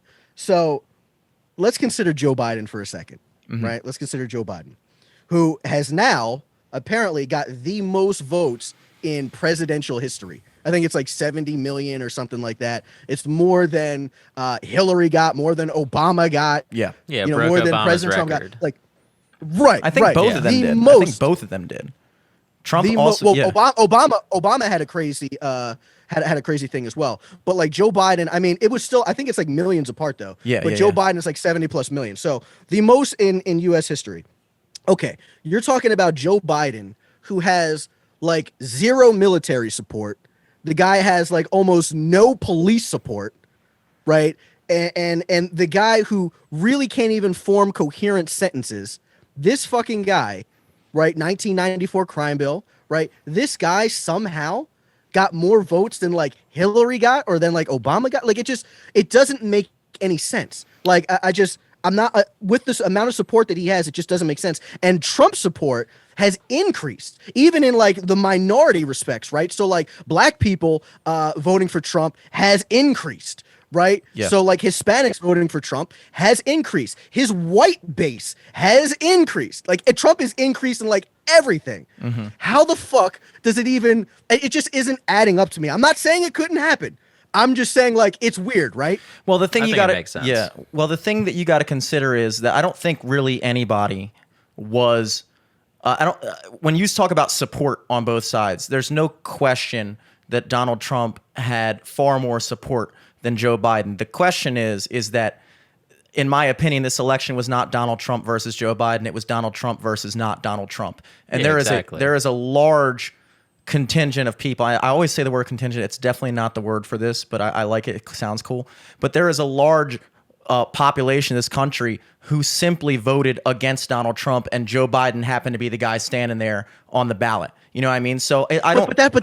But that's what I'm asking you. I'm like, who are these people? If Trump has increased his supporter base in black people, Hispanic people, and white people, who the fuck are these people? It's Obama's base. It's Hillary's base. It's like it's every base that they built up but weren't able to commingle before.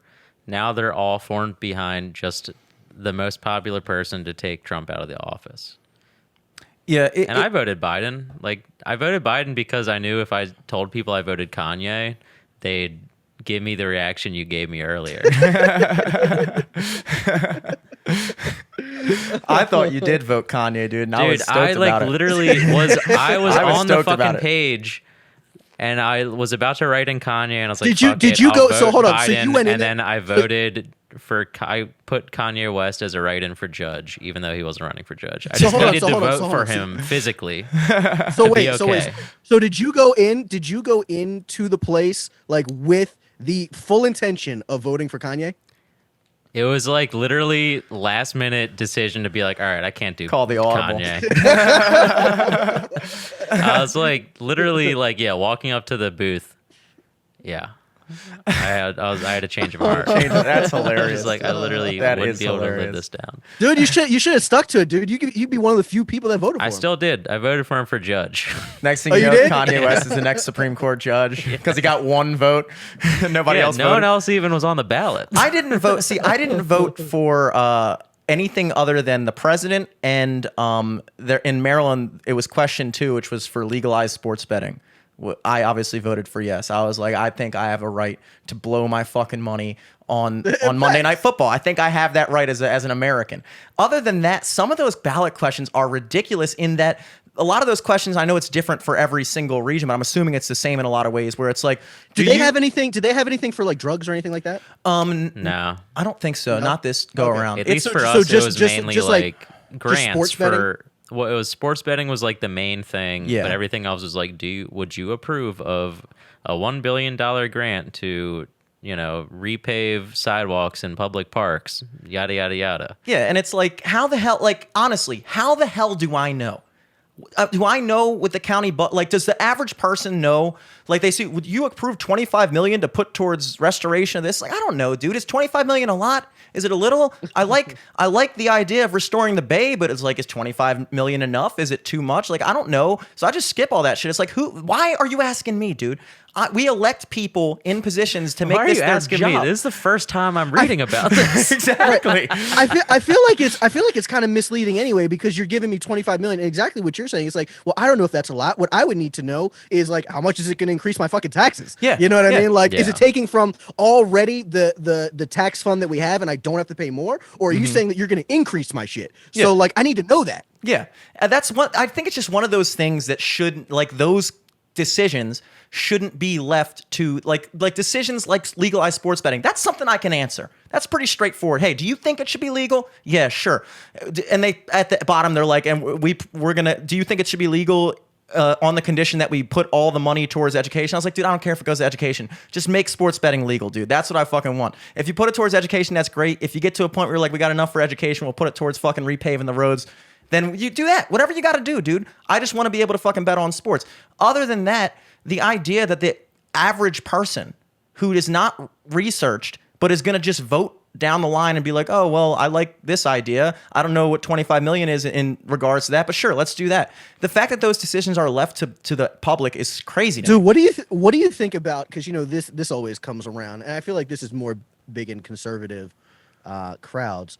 What do you think when people say that, kind of based on what you're saying, is that most people are uneducated? What do you think about when people say, you know what, I think that the voting age should be raised from 18 to like 21 or 25? What do you think about things like that? I think that whatever age that you can do, because the big hypocrisy of it is, for instance, you can join the military when you're 18. You're considered not a child anymore when you're 18, but you can't drink until you're 21. I guess you can't smoke weed until you're 21 in certain. I don't know how it works. Well, no, you can't smoke a cigarette until you're 21 now. Yeah. I think at whatever age that you're legally able to do everything that an adult could do, that should be the legal age of voting. So if you're telling me I'm not responsible enough at 19 years old to smoke a cigarette or have a shot, then I don't see why I'm responsible enough to vote for any elected office if what you're saying to me is I'm not a full-grown adult yet. And I think that that's fair. That's actually one of the better arguments I've heard. You know, and that's I mean, like, I'm not necessarily saying we should raise the voting age. I don't think it would hurt, though. I don't think it would hurt. I mean, the amount that I know now at 28, which is still not a lot, versus even what I knew 3 years ago, or God forbid 10 years ago. Like, I didn't know what the hell was going on. I didn't vote until the 2016 election because I thought it was both sides are bullshit, and I still do. But like the idea that these kids come out of high school who their first big career move is to take out a $100,000 student loan for a college to get a fucking degree in nothing are also the people that are educated enough to make these decisions based purely off of, you know, what they're exposed to. I mean, at that age, your whole worldview is based off of what everyone around you is thinking. You know, I don't want to say I support this because all my friends support that, you know, and it's really, I mean, I think that, and I think that's the reason why certain political parties want the voting age lowered, and certain political parties want some people want them lowered to like 16 and dude shit. Why are you voting on tax shit and things like that when you haven't even gotten a job yet? Why are you voting on things? Why do you get to have a position on that? But you know what, there is a fair argument. I mean, you're talking about taxation without representation, right? Yeah. So if you're able to get a job, I mean, sometimes some places you're able to get like a legal job. I think you can get like a job at a supermarket as a bagger at like 15 years old or something like that. Mm-hmm. So like if you're a bagger at 15 years old, you're paying taxes. I mean, it does make sense that if you're paying taxes, you should be able to say where the fuck those taxes are going. Yeah. You know what I mean? So I can understand the argument to where it's like, well, if you do have a job and you are paying taxes, then maybe you should. But then I would also argue that I don't feel like you should really pay taxes until you're 18 or so. You know what I mean? Like, I feel like those, honestly, ideally, and this would like shut a lot of libertarians up because, you know, they would just believe every single taxation is theft. Mm-hmm. And I'm indifferent. I'm indifferent when it comes to that. But like, okay, so then I would even say, well, man, shit, maybe up until 21, 22, we just don't tax motherfuckers. So, like, hey, you have that amount of time from the age of 15 when you can get a job up until 22 to whatever to not be taxed. And then after that, you're taxed full blown like everyone else. Hey, you got enough money or you got enough time to, you know, save up your money. It's not going to the government and you want to get the fuck out of this country and then not yell taxation is theft anymore, then you could totally do that. But yeah, I totally understand. Like, if you are paying taxes, if you can't say where those taxes are going, there's validity to that argument. Yeah, absolutely. You know what I mean? Yeah, and that's another one of those positions that I really don't take a hard line stance on. I've been on record saying I think you should be allowed to drink when you're 18 because you're going to anyway. There's a lot of things that, you know, there's a lot of contradictions throughout my opinions on stuff, and I really haven't taken the time to actually sit down and be like, this is what I think about this. Now that I'm 28, I have much less of a problem about the drinking age being 21 than I did when I was 20, you know? My opinion has changed. Well, that's because you wanted to drink at 20. Yeah, and I did. Yeah. That's where all those illegal votes are coming in. 15-year-olds, 14-year-olds, they just love to vote. Yeah. They love Dude, underage voting. When you guys turned 21, did you go out like and immediately like buy a drink? Bro, as soon as I turned 21, like that night actually, that I turned 21, I was so fucking excited. I don't even drink like that, but I was so fucking excited. I was like, yo, I'm about to go to the liquor store. I'm gonna pick some shit up. So I go there and I go to the liquor store and I get some shit and I go up to the main, and this is a big liquor store, and I go up to the guy and I give him whatever the fuck I was buying. And he looks at me and he's like, okay, cool. Actually, he doesn't even really look at me. He's just scanning it and he's like, okay, your total is whatever. I'm like, bitch, you ain't gonna check my ID, motherfucker? Like, because I got it. I got the shit. You know what I mean? Same shit happened to me. I made Eric throw. Was it me who made you throw up on your 21st? Well, the ID thing happened to me, and yeah, Jimmy made me throw up on my 21st birthday because he gave me a curdled Irish car bomb. What? We went around. About like it was sitting too long. Do you know what an Irish car bomb is? No. Okay, so basically it is a shot of Jameson whiskey with a shot of Bailey's, and then that's it. Like, so it's like a half of each, I guess, in a shot glass, and then you take a pint of Guinness, like a half-filled pint of Guinness beer, and you just drop it in there and chug it as fast as you can, because what happens is if you don't chug it within like 5-6 seconds, the Bailey's just curdles and it becomes like spoiled milk in there. So you have to drink it before it goes bad. What I always thought was ridiculous is like, this shit's obviously going to go bad in my stomach. Like, I have to get it down my fucking throat before 6 seconds. But what the hell happens after that, you know?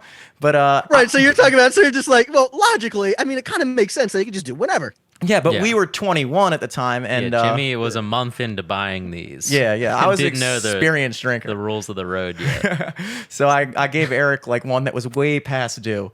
And because we basically went to every bar in Towson. That was like a tradition we do. We went to every bar in Towson and got a shot at every one. Because I actually didn't have a fake ID. I tried to have one. It got taken away the first place I used it, which is a 7-Eleven in Ocean City. And so I never. How do they know it's fake? Like, what is it that's on there that's fake? I actually, my friend Mehedi and I actually went on this website called NY Fakes, which was like a New York fake ID website. And it seemed pretty legit. Like, they use your real name. You get to put in your address, whatever. That you use your picture. Hold on, this is a legit fucking website that people can just go on? 8 years ago it was. I don't know what it's doing right now. But like, the cool thing about New York is like, New York's IDs already look fake. Like, their real IDs are fake IDs. They're like ridiculous. They're like flexible, like rubber. I don't even understand how they work. So we got them thinking like, oh, this is foolproof. Nobody knows what a New York ID is. And so we drive down to Ocean City 2 months before my 21st birthday. 3 months or 4 months before Mehedi's, we decided this summer we can't not have a fake ID. We've gone 2 years without being able to drink in bars, going to high school parties. And of course, we go down with no alcohol because they have the fake IDs to buy the beer. So I think Ocean City, that's perfect. Ocean City is like the most strict place on earth for fake ID. I mean, do not, if you're a kid thinking you're going to get in anywhere with a fake ID, don't even fucking try it. They are crazy about it. So I walk into a 7-Eleven, pick up a pack of Corona Lights. The guy looks at it. I give him my New York fake, my nyfake.com ID. He looks at it and he goes, hey, Bill, does this look right to you? He goes, hold up 1 second. And I was like, oh. And then at that moment, I'm like, okay, do I just keep Do I run? Yeah, do I double down? Do I double down on this? Do I just be like, yeah, like that's my ID. Instead, my solution was to just like be like, oh, what the fuck, and then walk out as if that's something that a person who was a real ID would do. Like, I'm like, oh yeah, that's a fucking real ID. I'm out of here. I'm gonna get another one. Like, You guys owe me $50. yeah, like I just walked out, left the Corona Light on the counter, called them, and I was like, dude, I got caught. Mehedi got caught getting the ID at another 7-Eleven, and it was just fucking game over. It was so ridiculous. But right. yeah. That's hilarious, bro. You did the exact opposite of what any normal person would have done. Yeah, but the thing is, it's like, it's scary because you walk into those liquor stores, like the one across the street from where I live, it's called Skyline Liquors, and they have like on the thing, it's like, we will call the cops if you use a fake ID. And when you're 20, you're like, damn, they really will. I guess they will. I mean, I would still be there. I'd be like, I don't know. I was just always rebellious. I totally get what you're saying. I would totally be like, all right, you might be calling the cops, but you ain't gonna put your fucking hands on me and keep me here. I know that for damn sure. And that's why you're not allowed to vote.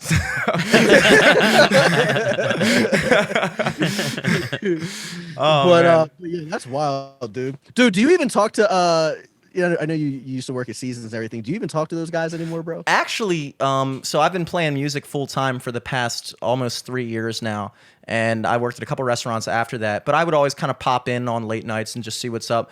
But actually, when they shut down all the bars in Maryland, I was completely out of work, and I actually picked up some driving. I was working like 30 hours a week at Seasons doing driving shifts from like April to I think like July this year. So I was working there for a while. Is Matt still the owner with the other guy? Yeah, Matt and Pete are still the owners. Matt is fucking huge, like just jacked huge, and Pete's just same. He got like swole. Oh yeah, dude, he's fucking humongous. Wow, bro. It's crazy. It's crazy. But they're good guys, man. And they remodeled the whole bar and everything. It looks sweet in there. Does it? Yeah, it looks awesome. It looks like a real place. It's not like a fucking like deli counter. Dude, bro. Like, is it still Anytime Fitness right beside? Yes. Yeah. Raj is still there. Is Raj still there? Yep. Still paying motherfuckers that $8 an hour, I'm sure. So I'm assuming like at what point, because at what point do you think that you'll be able to make this whole, not just TikTok thing, but like obviously you're going to be able to carry your TikTok following over to the podcast, which you're coming out with next week. At what point do you think it's plausible that you'll be able to, I don't know what you do for a living right now, but at what point do you think that could be like your actual income, like your a full-time living? thing? Yeah, man. I'm trying to be a full-time creator. Sometimes I'm able to do it and sometimes I'm not. I'm fairly conservative like with how I spend money anyway. So, which it took me up until now, really recently, to learn that. I was very liberal with my spending before. But yeah, so I can, sometimes I can do it, sometimes I can't. Fair amount of people donate to me. I get paid, very little amount, but still, like on TikTok they pay, and I'll put this in perspective. So like on YouTube, if you're monetized, they pay you around $5 per 1,000 views. On TikTok, for the same 1,000 views, they pay you about 2 to 4 cents per 1,000 views. Yeah, so it's like nothing, right? But so also, it's like a different really currency like because you can get 1 million views on TikTok like that. I feel like compared it to is, YouTube, it is, and it's not even just the Well, views. also, It's the just that YouTube has it's like based the off ads, of ads. yeah, built Yeah, in. exactly. So like ads on TikTok, you can't they don't force you to watch them. So like you could just it's an ad swipe. You know what I mean? so how do they like, make their you can money? see out of it. I mean, how do they do it? I mean, that's really how they make it. Yeah, Just- they still have people buy ad slots, but they're just not Yeah. worth as And much. they got sponsors and things like that. But yeah, man. But basically, the goal is to definitely make this a full-time gig. I'm hoping within the next, I don't know. I wouldn't say that it's unreasonable within the next like 6 months, man. To make this like a Absolutely full-time not. gig. I mean, It's how pretty many awesome. how many followers did you pick up just in the past 2 months? I mean, you're up 450,000, and you were at 30,000. Like, I mean, you started Yeah, very I think recently. I think last month. I think last month I was probably I kind of hit like a plateau. I think that I was like maybe like at a 100K or something like that, and then I don't know, dude. It's hard to explain. It just kind of just shot off. Like Yeah, and people then you just were started like, recognizing my shit. I'm gonna make a bitch cry on Omegle and Yeah, get another I'm gonna start 100,000 beating votes. off on Omegle. Yeah, bro, and I learned too. I learned too that people really like that. Like I was really trying to figure out like what like basically I want to say what I need to say, but also I can cater it to kind of like how like what people want to see, if that makes sense. Yeah. So it's not really like selling out to just do what you want, but it's like what I want to do, but just kind of catered to like kind of like to your preference. Yeah. So like I was doing that and I was still trying to figure out like exactly what it was. And then I guess I found out that people just liked seeing me destroy motherfuckers on Omegle, bro. Dude, if there's one thing I know about conservatives, they love the fucking destroys with facts and logic. They love that is, shit. bro. All caps, It is what all it is. caps. And to be fair though, like just to be clear for anybody who is listening to me for the first time, man, like yes, it is fun from time to time to quote unquote own the libs. You know what I mean? That is fun, and I own conservatives too when they say some stupid ass shit. But my goal really is just to debunk certain things, but also like when I'm not doing the series that you were talking about, like convincing liberals of stupid shit, when I'm not doing that, I typically am trying to have legitimate discussions because I honestly do want to change your mind. Like Yeah. everybody else is like, you can't change motherfuckers' minds in debates, and I would agree most of the time you can't. But I think if you come across a certain way that you are able to change people's mind, or at least not change their mind, but just get them to think. It's like, okay, Yeah. well, maybe Open I them didn't up know as to much as something I knew else, yeah. before. Yeah. Exactly. So that's really what I want to do, especially if you have a large following. Then it's not even just more so for you, it's for your following. I want your following to see it. However, there are certain people that just like irk me online, bro. And they irk me not personally, well, kind of, but it's more so like that they are just spouting just bullshit. It's just lie on top Yeah, of fallacy, on top of their and they're growing their following just exponentially. So they're lying to motherfuckers left and right. Like that I don't like. And so at that point, I don't even really go in with the intention to change their mind. I just want to fucking debunk you so that every one of your viewers can see that you are just spouting bullshit. Yeah, and that it really is my favorite thing that you do is when you play a clip of somebody that was saying some shit and then you just quick cut to you and then you're like, okay, well, this is bullshit. Blah, blah. I'm like, oh yeah, get fucked, get fucked, Get fucking owned, lib. I love it, man. Dude, Jimmy's I'm waiting favorite for y'all to videos. come on TikTok, bro. When are y'all gonna join Dude, TikTok? No What's up, joke, no joke. I came home, my brother showed me your video and he was like, dude, you should put the podcast on TikTok. If for nothing else, just lock down the username.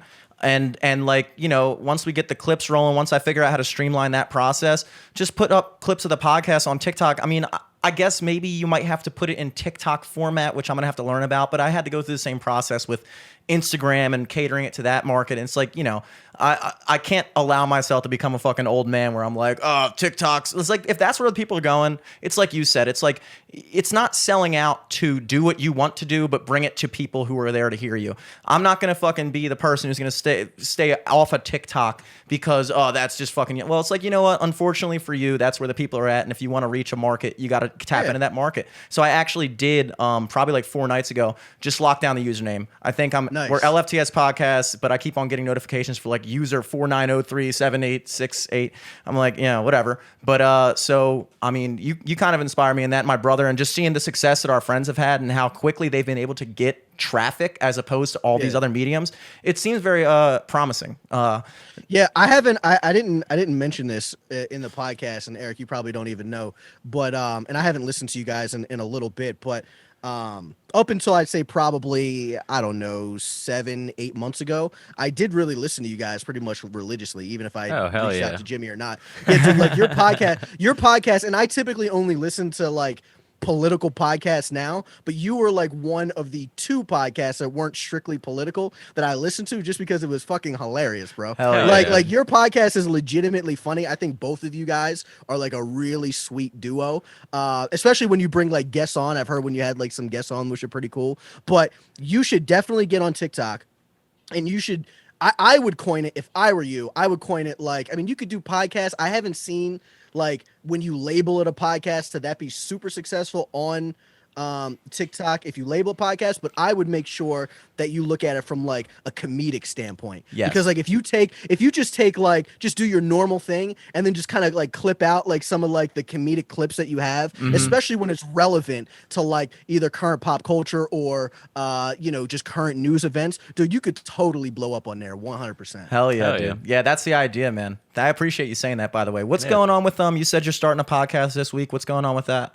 Yeah, man. Yeah, so I'm starting a podcast with Topher. He's Topher Town Music. He's pretty much he's like the male Candace Owens. He's gonna be like, he's been on Fox now. He's been on he's have articles in the Washington Post. He's a really good dude, man. He's a dude who got me to join TikTok, actually. So yeah, him and I became really good friends, and we are starting a podcast 2 days from now. So we're gonna start it on Thursday. It's going to be live on YouTube, so it's going to be really awesome. And what we're going to be doing is, you know, basically going over current events and so on and so forth. But also, if you're not part of TikTok yet, then you don't know the crazy amount of videos that are on TikTok, especially on political TikTok, where people just say crazy shit. And we're going to be bringing those clips up, debunking them, or just, you know, probably dunking on people, you know what I mean? But we're also going to give those people the opportunity. We're going to reach out to every one of them. Hey, do you want to come on and defend your position? You made this video. Do you want to come on and chat about it? So it should be super dope, man. I'm definitely really excited to do it. And what's that going to be called? That's going to be called the TNT podcast. So that is the Topher and Tyler podcast, man. It's going to be pretty lit. That's a good search name. for us on YouTube, man. It's going to be dope, man. Hell yeah, TNT, dude. It's gonna be explosive. Yeah, man. Yeah. TNT podcast. Yeah, man. Hell yeah. That's not corny, bro. So yeah. And I'm gonna be an asshole and ask the guy with 450,000 followers on TikTok to plug his stuff on our super illustrious show. But people can find you, Tyler Bluntman, on TikTok. Yeah, man. So if you're looking to just hear about some political stuff, man, or to hear some like debunks or, you know, anything politically related, definitely check me out on TikTok at Tyler Bluntman. Now, if Jimmy and Eric's audience are not big TikTokers, I'm sure you're at least on Instagram. You can also find me there at Tyler Bluntman as well. But yeah, guys, I really appreciate you having me on, man. This was super dope. Got into a little abortion stuff. We got into some other things, man. But I definitely wish you guys the best. You guys are one of the few podcasts that are legitimate and funny, and you just have like all the best shit, man. So I definitely wish you guys the best here. I really appreciate that, man. bro. Thank you so much. This has opened up a whole world of I've like I said, we've never done a Zoom interview, and this is actually pretty cool. It actually worked pretty well. Yeah, I'm glad we followed through with this, guys. Brief plugs, I guess. I'm at Jimmy Selesky on everything. I'll be playing at the Chop Tank on Sunday, November 15th, right before the game, noon to 3. That's kind of like brunch hour. I made a joke on Instagram saying that they have to honor whatever brunch specials we come up with. I hope they don't get mad about that because we had some crazy ideas there. But looking forward to it. Other than that, Eric, what you got going on, dude? Yeah. I think the city went back into phase 1. So Jesus. all the comedy shows are gone again. So yeah, just follow me at Eric Laser on everything and at LFTS Podcast across the board. Now on TikTok, baby. Now on TikTok. Really. Hold up. Did he just cut out? I don't know. I think he did, but it's fine. We're at the end of this. Yeah, that's perfect timing. perfect timing for that to happen. Guys, thank you very much. He just crapped out. But yeah, LFTS Podcast on everything. See you guys next week. Peace.